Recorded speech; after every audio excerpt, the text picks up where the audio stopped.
right, so we are going to quickly dive into this. I'm very much glad, and we run this like every Thursday, even though for some time we had some challenges, and we're right back. We are back, and I'm so glad we are kicking off on a very good note. And let's also know that this is an opportunity for you to learn a lot from an expert I respect so much, an expert I value and regard highly, who has done pretty well in this industry of speaking business, not just in the case of success when it comes to material things, but then in the case of developing people and adding values to people. So we have somebody, Odeyemi Olayiwole, a certified leadership coach, management consultant, a DISC trainer, and economist by training. He has a 23 years experience in building human capital in non-profit, faith, private, and public sector. He speaks and trains regularly for organizations nationally and internationally. And he serves as the CEO of Inspired to Lead, a leadership training and consulting organization. He also serves as a leadership team member of African Leadership Council, Washington, D.C., Impact 54, Scotland, International Council of Friends, Chicago, USA, Arc of Destiny Ministries International, Nigeria, Stadel Global Ventures, USA, Global Leadership Summit, Just Center, and President's Advisory Council of John Maxwell Team, USA. He has a passion to help people become the best version of themselves as they commit to a life of personal development. He's married and blessed with 3 daughters. Wonderful, wonderful. You can see profile. Thank you very much for coming. We are self-growth, and of course, like I said, I told you one time, you don't know how I peep you all the time, or was I like somebody who is looking at somebody for one corner and just saying, one day I'll get there, one day I'll get there. Welcome to Do-Lead. You're welcome so much. Thank you very much, William, for having me. It's a great honor and privilege to be here. Thank you so much for the invitation. Thank you, sir. Thank you, sir. So today we are going to have a chat on self-growth. And personally, I'm somebody who has so desired that to see people grow, to see people actually transform, especially in this part of our country where personal growth is not an intentional business, where you have a lot of people thinking there are automations for growth, people thinking that these things just happen, whether in their career business or their business proper or personal life or marital life, even spiritual life. A lot of people think these things are just, they just happen. You don't need to do much, I have a background of my Christian faith, and I also find out that a lot of guys in church also believe that these things are miraculous, that you don't have to do much. God takes control of it.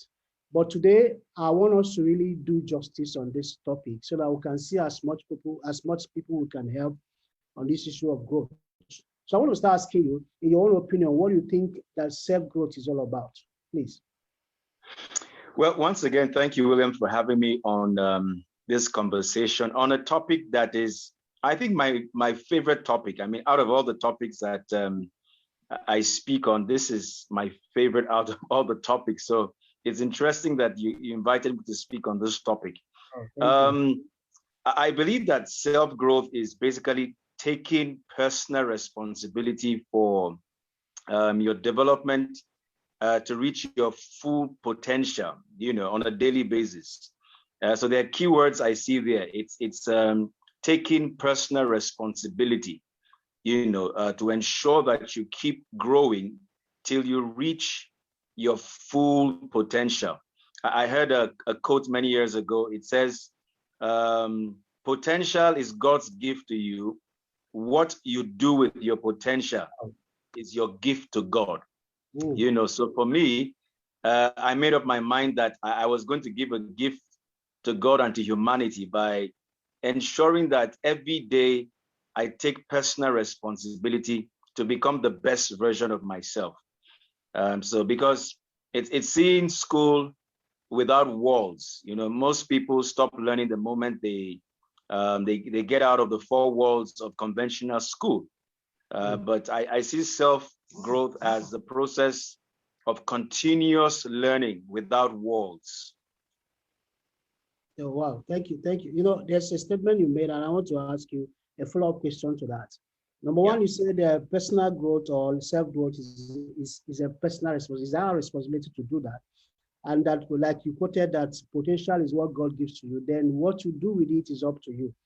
Okay, so are you telling me that this whole thing about me growing myself is my responsibility, completely my, so if I don't take that responsibility, I'm not going to see anything positive about my life? Is that what you're saying? Exactly, and that's the key word there, responsibility. I mean, you made a statement at the beginning while introducing the topic, that growth doesn't just happen, it has to be intentional. I mean, even a child, for example, that refuses to eat will not grow. The parents can provide the meal, but it gets to a point where the child has the responsibility to eat what is provided. So I think the key word in self-growth is responsibility, taking responsibility for what happens in your life, you know, as it concerns reaching your full potential and being all that you have the capacity to be. Wow. Thank you. And another point you made that also caught my attention is this. After our 4 years, 4 years in school, like you said, I think most people are guilty of this. We stop growing. A lot of us think that that at least we have so achieved something that we don't need to go further. Let's go find a job. And even on the job, we are not making any much growth. You know, so what advice do you give to people at that level where they are leaving school and this thing they are going to face it like every other person is becoming a culture? So what advice are you going to give somebody on that? Yeah, I mean, I think the first thing is for people to realize that there's a difference between personal growth and professional growth. All right. You know, I know we may get into that in the discussion, but I think it's just realizing that those things are two different things. That you can be growing in your profession and yet still not be growing personally, personal growth as it were. You know, so I think it's first realizing that it's a myth to think that because you're growing in the ladder in the organization, it simply means that you are growing personally. No. And once you can demystify that myth, I think it helps you to take personal responsibility to do what we call self-education, as the case may be, which is a game changer for most people, you know. And the difference is clear, like they say, like 7-Up. I don't know if that 7-Up still exists, but you know, the difference is clear. I mean, between professionals who are committed to grow themselves and professionals whose brain is just in their work only. You know, I had to get to that point where I began to work harder on myself than I was on my job. And that's when I began to see the results on the job. You know, before I was working so hard on the job, you know, and not experiencing the kind of results I was looking for. Wow, this is amazing. We will still come back to these differences because a lot of people confuse this. They confuse, and that is why we have people who are professional. They are professionals. They are leaders in their industries, but then their personal growth is so bad. Is if you measure it, is so bad. And we'll come back to that. Now, let me ask you a follow-up question to the first one. What do you think? You know, what do you think about? Okay, can you just tell us something you think is not self-growth? You've mentioned one, that professional growth is not self-growth. What are the other growths that people think that, but it's not a self-growth? Okay, I think that also that self-growth is not just about acquiring information. Okay. It's actually about the transformation that is taking place. So it's not about just doing, it's about becoming. So who am I becoming in the whole process? Not just what am I doing? So some people can confuse it as doing more, but I think it's all about not just acquiring more information, but actually truly experiencing transformation one day at a time. You know, that's why it has no finish line. That's awesome. So now, like you said here now, can you tell us the difference between growing old and growing up? Are they the same thing? They are not the same thing. They are as different as black and white. You know, Okay, so tell us I'm sure about you've that. I'm sure you've heard it said that it's some people grow. The fact that they are growing old, they're not growing wiser. So I think growing old has to do about age, physiology, biology, and all of those things. So the body is getting older. The age is changing. You move from 41 to 42 to 50, and they're telling you, welcome to the fifth floor, and yet the person is not behaving like somebody who should be on the fifth floor. They still have the perspective of someone who is a 20-year-old. Yet you can find somebody who is 20 and has the perspective of somebody who is 50 and is as wise, is wiser than their age. So I think growing old has to do with your age, with time, physiology of the body, and all of that. But growing up has to do with the fact that your perspective is changing, the way you think, the way you talk. You're taking more responsibility and not leaving things to chance. It has to do. I think for me, the key word here is responsibility. You find people who are growing old, but they're not growing responsible. Okay. But when people are growing up, they're becoming more responsible in taking personal responsibility for themselves and for the people around them. And that's what leadership basically is. Thank you. Thank you. Now, let's go back to that professional growth and personal growth. Okay, so can you give us like maybe in a more in a clearer form, what are the things when you are growing in them, you can say, oh, I'm growing personally, or and the other one professional, because people want to know, okay, what's the difference? What's the main difference between these two things? Great. I think when it has to do with profession, for example, it's more narrowed. Personal growth is more holistic. So now, professionally, for example, let's say a doctor, for example, he goes to medical school, does housemanship, and grows through the ranks and becomes a consultant, and he specializes maybe in gynecology and is exceptional in that area professionally, but yet may have very poor people skills and may have very poor problem solving skills, may have very poor perspective about life. There's really no balance, as the case may be. So everything is kind of narrowed in one direction. And so you can find people who are successful professionally, as a case may be, but socially they are bankrupt, spiritually they are bankrupt, and when it has to do with other aspects of life, they really have no insight to those things. And emotionally, they also may be bankrupt, as the case may be. Yet they're doing very well professionally, and everybody's clapping for them. But personal growth is more balanced. It touches every area of your life. It's more about me. It's more about working on the man in the mirror. I heard Jim Rohn say something. I think it was James Allen who made this statement that really changed my life. He said, people are anxious to improve their circumstances, but they're unwilling to improve themselves, so they therefore remain bound. Wow. It was at that point in time I knew that, just like you said, some people are praying and hoping for a miracle.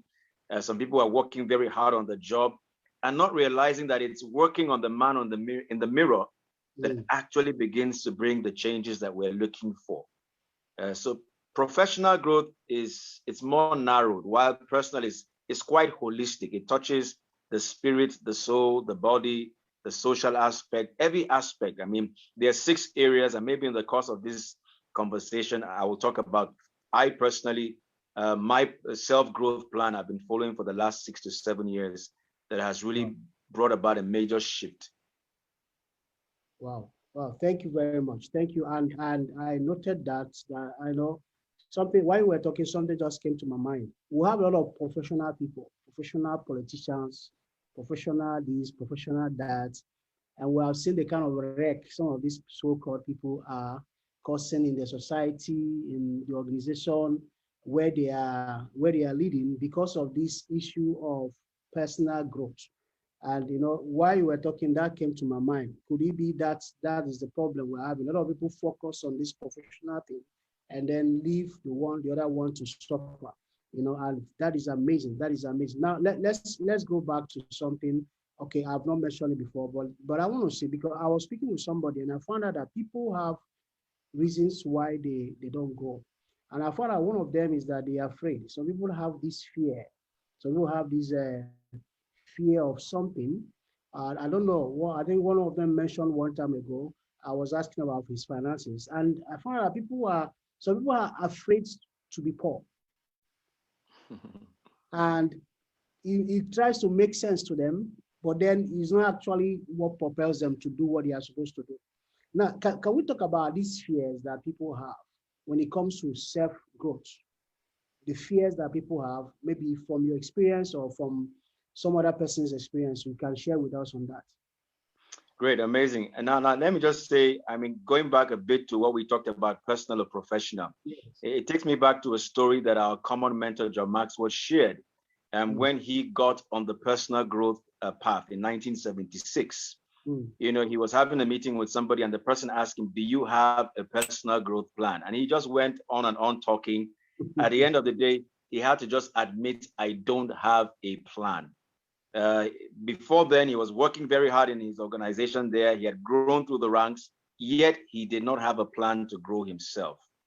So it's very common that a lot of people basically don't know how the whole thing works. Yeah. But I think one of the fears is this. It's the issue of, you talked about it, I think the issue of investing money. Yes. Okay. When I go from trainings from place to place, after I finish speaking or training, people come up to me, oh, we want to become a part of the team, maybe the John Maxwell team or whatever it is, and all of that, and I say, sure. Okay. And I do a referral for them. And when they hear how much it's going to cost, a lot of them just say, wow, okay, we didn't know it was going to cost this much. So just that fear of making such a huge investment of their time, of their money into something they are not sure whether it's going to yield the ROI. For professional growth, I mean, it may show immediately. Yeah. But I tell people that personal growth is like pregnancy. When a woman gets pregnant, she's not aware she's pregnant. After a while, she's the only one who is aware she's pregnant. After a while, maybe only her husband knows. After a while, only the close friends know. After a while, everybody knows that she's pregnant. That's the way personal growth works. So it's slow. And so that's why some people don't have that patience and are not willing to make that investment. The other part is responsibility. I think, like I said, you're going to hear me use this word again and again. A lot of people are afraid of responsibility. And so they know that the moment they begin to invest in themselves and grow themselves, it means that more responsibility will come. And they're trying to avoid, they're afraid of responsibility. So they just want to shy away in one corner, and not stretch themselves, as the case may be. So there's the fear of money. There's the fear of more responsibility coming their way. I mean, you find people in an office who will not tell the boss they have this gift or this talent or they can do this because they don't want to be given more work to do. So they're afraid. People are just basically afraid of taking responsibility. Some are afraid of the investment. Some are afraid of maybe what if it doesn't work at the end of the day, and then they've wasted all their time and their money in buying books, in going for trainings like we did. I mean, you may not know Williams, but I saw you at the March IMC 2019. Yeah. I saw you there. We went into the restroom together. We shared some pleasantries. You may not remember. I remember. I don't forget faces. Okay. So we were there. We made such investments, and we keep making them again and again because we're willing to bet on ourselves. Yes. So these are some of the fears, not all, but these are what I see every day as I work with people. Because there's hardly any organization I've gone to train where somebody has not met me to say they want to join our team. And I refer them, but when they hear the costs, they become afraid. And they're not willing to. You know what you said now. Do you know why I'm happy about this? Is that Marco will say something just very much in line with what you said. You know, that if he asks you about your personal growth and he finds out that somebody have spent more money on you than you have spent on yourself, he will tell you you are not ready yet. Because when it comes to that betting aspect, you are not even betting anything on yourself. You don't believe that when you put these bets that this is what will come out. Now, That's right. so, let me tell anybody listening to us there, we are members of John Maxwell team. And when I got to know about this team, my wife would bear witness with me. I saw the amount sent to my email, and I told my wife, I don't have this money, but I want to get this training. And I told her I don't know how, but I'll get this training. And I just keep thinking about that. I keep thinking about it. It was on my mind. I kept thinking and thinking about it, not worrying about it, but thinking on how this will happen. Eventually, I did a job somewhere in Port Harcourt, and suddenly, and I made some cash. And I told my wife, this money is for this training. And I have to start getting up. And I asked her, can I make installmental payments? She said, why not? That she can, that I can. And I did, I think I did about 2 payments method, and so I can't remember now. And of course, she's also sent me a mail telling me that that because I paid at a particular time, I'm entitled to 3 days free accommodation and all that. And finally, I was able to do that, get to US, get certified. And I tell you what, like he said, if you are listening to us, the greatest investment you can ever make is actually investment in yourself. That is truth. Is investment in yourself. There's something Jim Roy said. He said that what is the difference between somebody who works 12 hours and he's paid $10 per hour, and the person who works, another person works 12 hours and he's paid $100 per hour? He said the difference is simply on self-development. This guy on $10 is somewhere where he is, where he thinks he should be. Another guy on $100 is somewhere where he has developed himself to be able to get this money. So I was not saying that it's not just time, that you are not being paid because of your time. You are being paid because of the value that you are giving to the organization. And this value is as a result of your own development. And so everyone listening to me, you have to understand that what we are discussing also has a cost to it. It has a cost to it. Beyond financial also, it has other costs that you can get involved. And like he said, you don't have to be afraid for that change. You don't have to be afraid to make that investment. You don't have to be afraid to go all out to start getting results personally. All right. So now let's talk about lack of confidence. I've also found that this is a very major setback for people who have even done a lot, but then they start seeing this thing that they don't believe in what they have. They start looking for validation from people, and then some of them, they don't finally get the validation, and they give up everything that they've gotten. Some of these guys have made investments, but they still don't believe that they are capable to do this thing. Can you talk on that, self-confidence? Great, amazing question. Now, before I answer that question, William, let me go back to say something again, back about connecting between personal and professional. I don't want to let this go. I don't want to forget this point. Professional growth, as the case may be, has to do with a profession, with a position. While personal, for example, helps you to grow beyond a position. So even after you retire, that's why you're not tired. Even after you leave one sector of society, you're still relevant in any sector. For some of us who have the privilege to just constantly be investing in our self-growth, we're able to train people in all sectors of society, in different professions. Okay, so you find yourself being relevant beyond your immediate profession when self-growth becomes a priority. So it just increases your influence, it increases your impact, it increases your income beyond your profession. So basically professional growth has to do with position and a specific profession, but personal, it's broad. It opens the boundaries between any sector of society and just increases your influence. It's also important, I just felt I needed to add that. The issue of self-confidence, I mean, you said it. A lot of people don't believe in themselves enough to invest in themselves. And that's another issue when it comes to self growth. When I see somebody who is not able to invest, to buy even a book and read the book and apply there, it's simply a self-confidence issue. And how did I overcome that? I think it's about changing the circle that you relate with. I began to find myself, somebody said, I mean, if you constantly find yourself as the smartest person in the room, then you're in the wrong room. So I began to find myself in environments where I was the dumbest person, and it kind of challenged me to grow myself beyond where I was. It also began to challenge me to know that there was more in me, because these people were seeing something in me that I wasn't seeing in myself. So I think environment also has its place in the issue of self-confidence.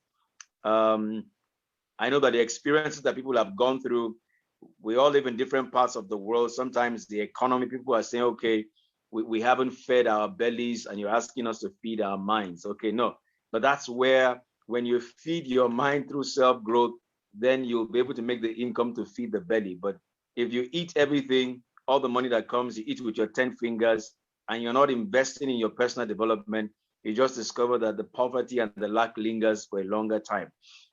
So yes, self-confidence impacts self-growth in the sense that the moment you don't believe in yourself, you're not willing to make the investment in yourself. Just like any investment, when people don't have trust or confidence in a company or a product, they don't invest their money in that stock. As a case, for example, like stocks, there's a lot about cryptocurrency, Bitcoin, and the rest. Everybody, if they're skeptical, they won't invest. If they don't believe in it, they won't invest. It's the same thing. When people don't believe in themselves, they are not willing to invest in themselves. And that's where coaching comes in again, which requires also an investment, because the coach will help you to come to an awareness of the potential that really is on the inside of you. I've had the privilege to coach people who are doing amazing, and it's just amazing to see how the light bulb goes off when they discover who they really are and what abilities they have. It just unleashes the potentials that are on the inside of them. Wow. Thank you for doing justice on that self-confidence issue. I have seen, in fact, this is what I look at it as one of the major challenges that a lot of people have. And so I want us to look at something else in line with self-confidence also. There are these things they call limiting beliefs. And every now and then people, but I was telling somebody one day, I said, limiting beliefs are like secret police. They are like secret police. You don't know they are there, but they are there. And actually, you are the one that invited them, not knowing that you invited them. And then they are policing you around. They are policing your ideas, policing your thoughts, and they are now bringing limitations on you.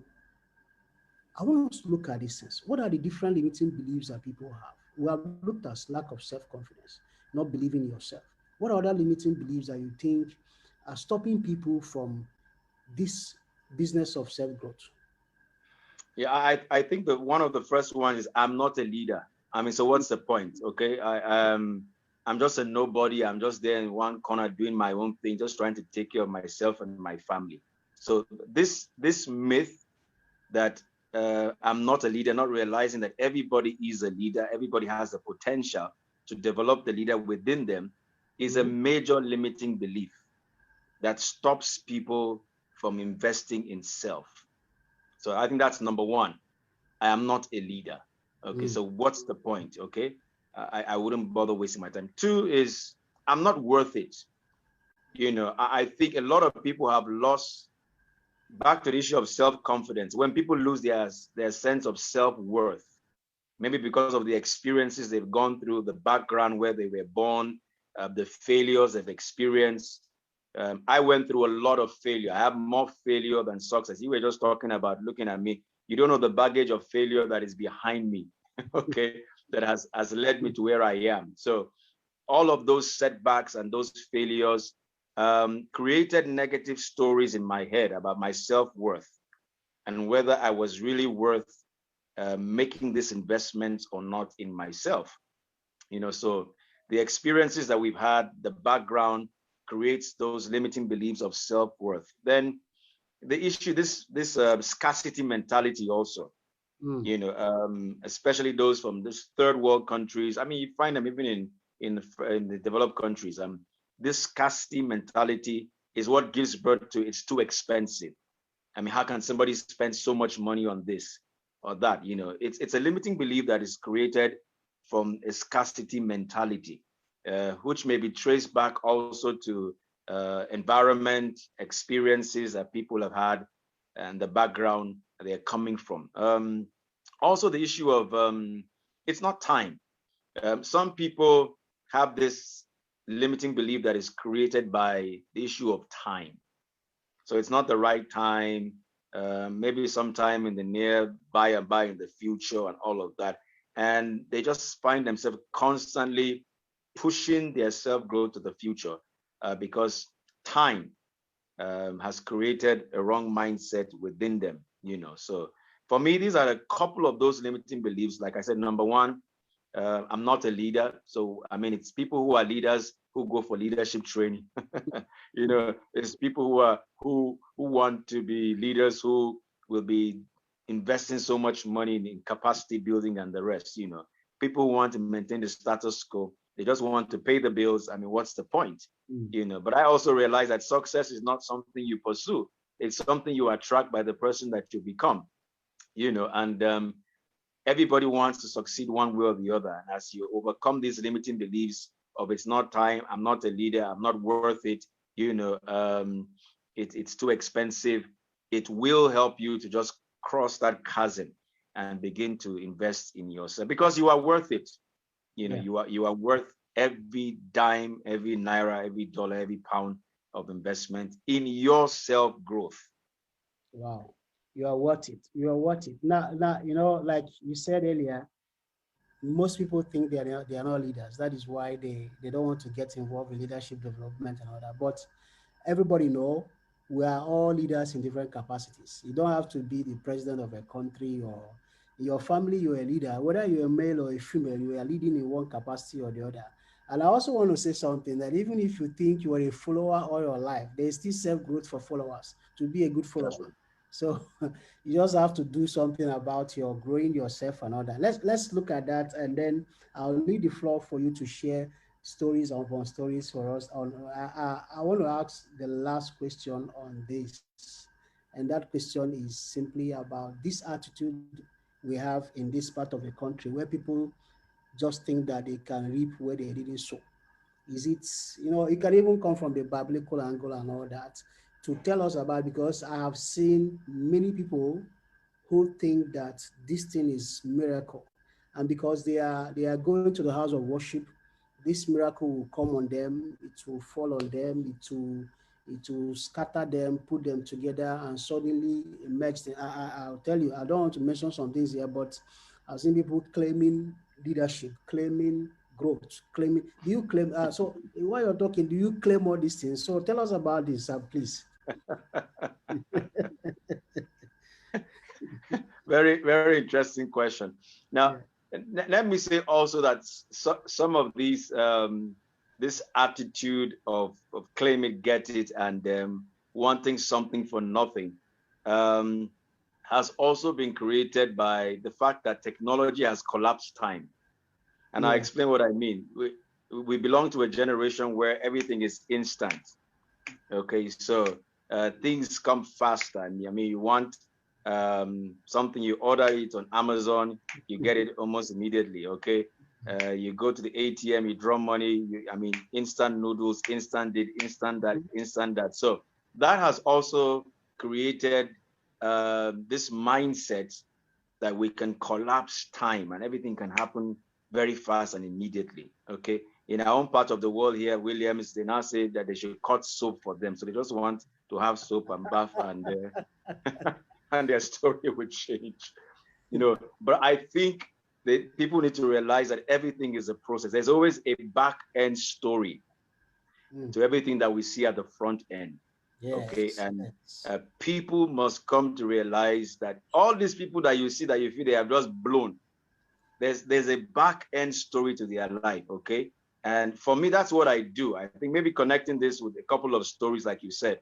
One of my habits is reading biographies. Okay, I love to read the story of great men and women because I believe success leaves clues. I mean, Yes. so what's the secret behind this person's success? I mean, how are they able to go from failure to failure to failure to failure and eventually get to success? What one common denominator, anybody who thinks they can get it without paying the price, is to know there's something called the law of pain. There's something called the law of trade-off. You have to give something of lesser value to get something of greater value. They have to sacrifice something. I mean, you see successful entrepreneurs who gave up jobs that were where they were certain of getting a salary every month, to go into uncertainty. They were looking for opportunities, not certainty. And in pursuit of those opportunities, they were able to get the prosperity that people are celebrating. When people talk about people like Bill Gates or people like Mark Zuckerberg and the rest, that they dropped out of Harvard and the rest, it wasn't because they were dumb. No, they left the certainty of the four walls of conventional education system, and they went into self-education, self-growth. It's impossible for those men to have produced those kind of ideas, assembled those kind of teams without self-growth. That's why I say self-growth trumps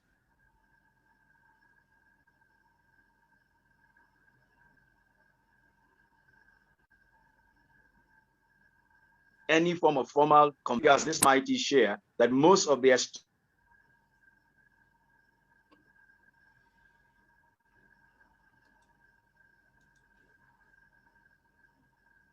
students, by the time they're in year 3, because things so fast, and the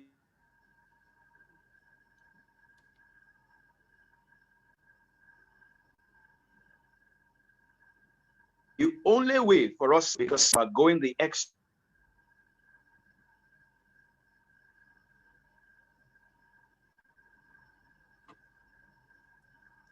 mile to behind to read. I love to gather information. I'm trying to bridge the gap between gathering and application now. That's the journey where I am, to bridge the gap between what I know and what I do, because that's where the ROI is, but it begins with gathering information.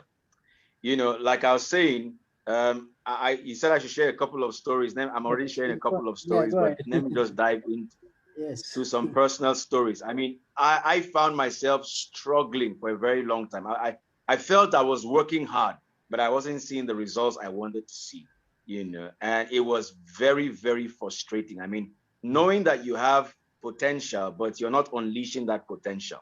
And like I said, I began to study a lot of, Jim Rohn. You talked about Jim Rohn. Jim Rohn really was a major factor in the change in trajectory of my personal growth, coupled with John Maxwell, reading the 15 Invaluable Laws of Growth. That notebook has changed my life, maybe apart from the Bible, than that book that has really impacted my life, in such an amazing way. So I just realized where I was making the mistake. I was focusing on the outside, on what I was doing and not who I was becoming. Remember, I said it's beyond what you're doing, it's who you're becoming. And I must say this, I'm far from being there. I have one course that I've created called Becoming the Best Version of Yourself. It's called Growth. My wife looked at the course one day and said, would you say that you're become the best version of yourself you're becoming? I said, well, I'm still a work in progress. Okay. And I know that she'll be the best judge of that because she lives with me, because it's a daily thing. You never get to the finish line till you die.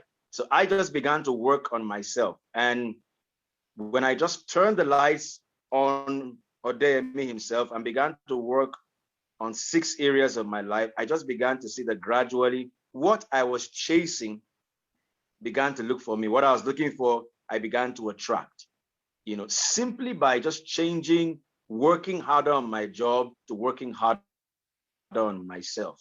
You know, it's amazing. And so that was what people would call a miracle, you know, but it was a lot of hard work of doing 6 things that I do every day. Okay.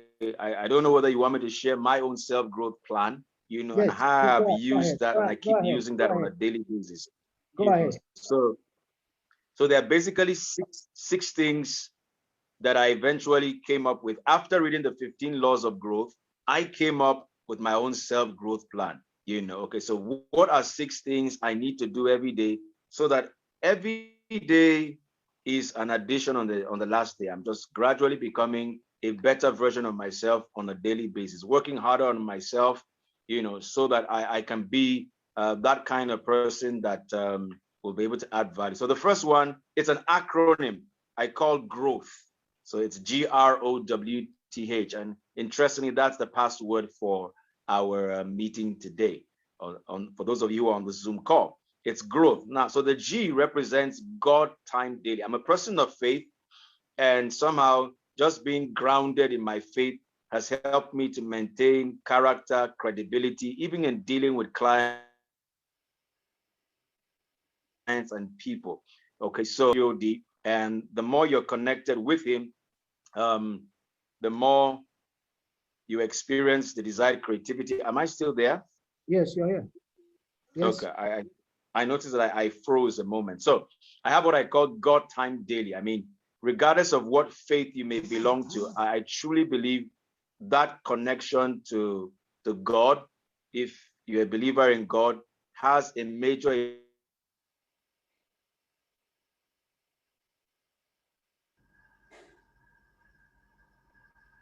people. It helps to build character that builds credibility. So when you give your word, you keep your word. My motto of going the extra mile and exceeding expectations of clients is born out of my commitment to my God time. Okay. So there are times I've made commitments to do a training that will cost X, and another client came for the same day that was going to give me more money, but I had to turn down more money, okay, because I had made a commitment already, you know, that I could have changed and they would not know, but because I'm founded on that. So every day I spend time, whether it's in prayer, in reading scripture, just to ensure that my conscience, my character, and my credibility is kept intact. So that's the G, and that happens every day. Now, the R represents reading time daily. I believe that what exercise is to the body is what reading is to the mind. Okay, sometimes the books on my shelf, these are some of my books behind me here. I may feel I have not read a book and I pick it up and I want to read it again. I discover it's already underlined everywhere that I've gone through it. So it just amazes me. So, okay, wow. Okay, sorry about that. It goes, wow. So you've read this book already. You know, it just amazes me because I just believe that reading is to the mind what exercise is to the body. It expands your mental capacity. It enables you to acquire information, to solve your personal problems, to solve the problems of the people that you have the opportunity to serve. Everything you're looking for is in a book somewhere. Okay, so basically, as I keep reading and reading, it just broadens my horizon on any given topic. I mean, and the research is there to show if you read 50 books on a specific topic, for example, leadership, which is my passion. If I read 50 books on leadership, different books, I will acquire the equivalent of PhD thesis information on the subject matter. Okay, so you may not have a PhD behind your name, but just by discovering what your niche is and reading every day, whether it's just 10 minutes on that specific topic, I mean, you can grow within 12 months to have a store of information that makes you a go-to person when it has to do with the subject matter. So reading every day, every day. I do that to just keep growing myself. The O stands for others time daily. So basically, no man is an island. I believe networking is very crucial. I believe if you work with wise people, you will become wise. So I network those ahead of me, colleagues at my level like you, and mentees who are coming behind me. So every day I am touching base at one of these three levels just to stay sharp. A lot of my mentees are the ones that keep me sharp because those guys are hungry for new things. I mean, the millennials are out there, they're on the go. So I'm learning a lot by staying connected with the younger generation. I'm also learning a lot by staying connected with those who have gone ahead of me. So about history, I'm learning a lot by staying connected to my peers. So Others Time Daily is helping me to grow myself on a consistent basis. Just before this meeting, one of my accountability partners called me, we're in different continents, it's like, wow, I haven't heard from you for a while, what's happening? And we just keep stretching ourselves. We keep challenging ourselves. So that's the Others Time Daily. Now the W is Work Time Daily. So I'm an economist by training. One of my favorite principles in economics is the 80-20 principle, the Pareto principle. It is 20% of your work that produces 80% of the results. So I'm constantly finding out, we call it in the business world the KPIs. Okay, so I'm working on this. I'm here as a coach. I'm here as a consultant. What will keep me fresh as a person, so that I can keep helping people, so your work, you need to find out what are the most important things. You do them first, you do them fast. Okay. I posted something for an event we're having with one of our other colleagues, Kate, based in Port Harcourt, a quote by one guy who says, don't be deceived that doing less means you're being lazy. No. Okay, so we have to decide whether we want to be involved in personal sacrifice or personal productivity, because being busy and doing so many things doesn't mean that you're in business, as the case may be. So Work Time Daily and finding out what are the key performance areas, what is expected of me, doing it first, doing it fast. The T is Thinking Time Daily. I think a lot on paper, on books. I'm constantly writing down thoughts, ideas. It reminds me of the story of Bill Gates, how his mother was looking for him and going around the house. Bill, where are you? And she says, Mom, I'm thinking, don't you think? And doing more. I've done a lot of research on all of these 6 things I'm talking about, whether it's the G, the R, the O, the W, the T, and the H.